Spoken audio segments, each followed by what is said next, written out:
मेरे साथ मौजूद हैं एसएचओ थाना शरपुर हमीद साहब, इनसे बात करेंगे। और पुलिस ने इतनी जल्दी इस केस को ट्रेस कैसे किया, चंद ही लम्हों में मुलज़म तक पहुंच जाना, उसको पकड़ लेना, ये सारी चीज़ें ज़ाहिर है जब अफसरान बाला की तरफ से हौसला अफजाई हो, उनका साथ हो, तो ये चीज़ें मुमकिन हो जाती हैं।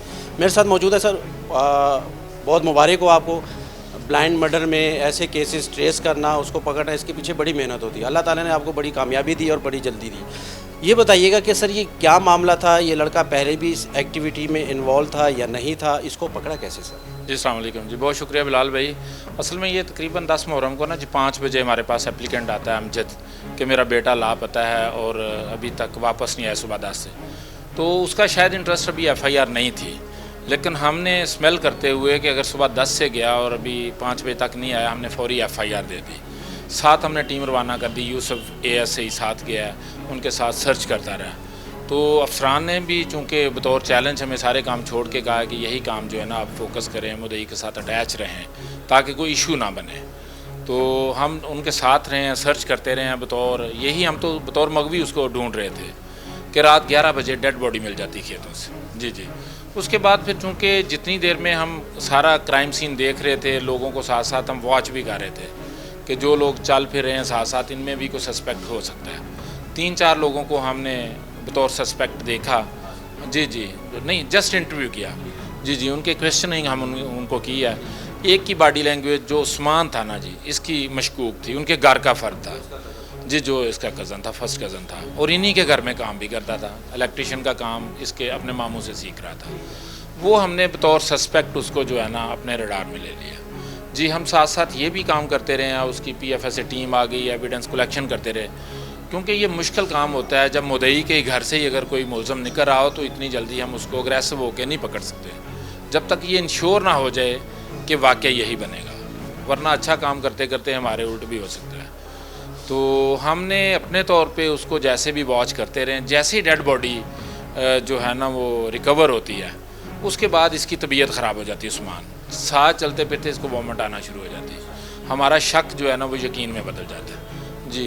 इसके बाद ये फिर फर्स्ट एड लेता है, ट्रीटमेंट लेता है, इंजेक्शन वगैरह लगवाता है। जब थोड़ा सा बेहतर होता है तो हम फिर दोबारा इसको जो है ना हाँ सवाल जवाब करते हैं। तो जी जी, उसके बाद जो है ना वहाँ से हम चूँकि ये भी नहीं हम इम्प्रेशन देना चाह रहे थे कि मुद्दई के घर का फ़र्द है, अभी खुदा न खासा ये ना निकला जी जी, ये सारे हमारे ख़िलाफ़ हो जाएंगे। तो हमने जब तक इंश्योर नहीं कर लिया, इसको इंगेज किया बातों में, फैमिली को इंगेज किया, बल्कि उनका माइंड हमने चेक करने की कोशिश की कि अगर घर से कोई निकल आए तो वो बिल्कुल तवक्को नहीं कर रहे थे, वो समझ रहे थे कि ये हो फिर रिश्ता ही ऐसा। जी जी, ऐसे ही है। तो जैसे ही फिर इसको हमने वहाँ से तरीके से ये यूसुफ ASI और अब्दुल जब्बार सब इंस्पेक्टर को मैंने कहा क्या बहाने से इसको साइड पे जाके कि कहाँ था ये दुकान, कहाँ तक आप उसके साथ गए, उधर ले जाएं ज़रा।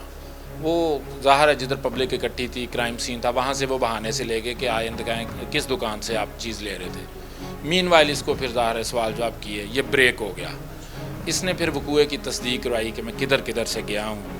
ठीक है, काफ़ी देर हमने उनको नहीं शेयर किया मुद्दईयान को जब तक ये कंफर्म नहीं हो गया। तो सुबह जब हमने अर्ली मॉर्निंग इसके मामू को यानी मकतूल के वालिद को बुलवाया कि आपको क्या कोई शक है, कोई मुलज़म, कोई, तो उसने कहा नहीं अभी तक हमें कोई पता नहीं। मैं ये समझ रहा था कि 2-3 घंटे से वो बच्चा हमने साइड पे किया तो इनका ज़हन बन गया होगा, लेकिन नहीं बना। लेकिन फिर इसको हमने उनके सामने किया, इसने सारी स्टोरी सुनाई। वो ज़ाहिर है वो बच्चे की डेथ को शायद भूल के ये रोना शुरू हो गए कि हमारा अपना खून है, किस पे ट्रस्ट किया जाए। सर मामला बड़ा सेंसिटिव था, इसमें DPO साहब की तरफ से कितनी हेल्प थी? नहीं DPO साहब की ही देखें इनकरेजमेंट थी हमारे लिए। जी जी, जैसे ये हुआ हमने नोटिस में दिया DPO साहब के, उन्होंने मुझे ये क्लियर कट कहा कि सारे काम छोड़ दें, सारी टीम लेके वहाँ पे समझें कि उस गांव में डेरा लगा लें आप, जब तक ये मुलज़म क्लियर नहीं होता, बच्चा रिकवर नहीं होता, आप लोग पॉइंट नहीं छोड़ेंगे। तो ये उनकी हौसला अफजाई थी। DSP साहब ऑन बोर्ड थे मेरे साथ, DSP साहब फिज़िकली भी मौके पे मौजूद थे, SP साहब इन्वेस्टिगेशन भी ऑन बोर्ड थे। 10 मुहर्रम वाले दिन भी सारे जुलूसों से फ़ारग हो के बाकी शायद सारे लोग जो हैं ईजी हो गए हों, लेकिन इस मैटर की वजह से सारे अफसरान ऑन बोर्ड थे, तो हमारे साथ हमें गाइडलाइन भी दे रहे थे। तो अल्लाह के फजल से हमने जो है ये 6-7 घंटों में ये जी जी, अल्लाह पाक का शुक्र है। बहुत शुक्रिया जनाब, थैंक यू।